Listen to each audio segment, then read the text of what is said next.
Природа учит человека ценить прекрасное.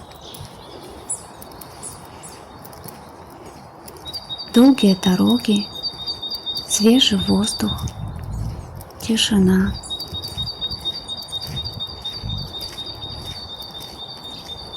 Кажется, даже деревья шепчут друг другу что-то сокровенное.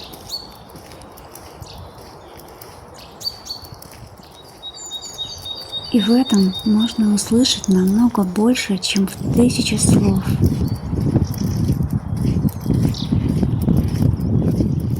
Природа всегда поймет, исцелит раны, никому ничего не скажет. Ничто так не очищает мысли, как прогулка, тишина и одиночество.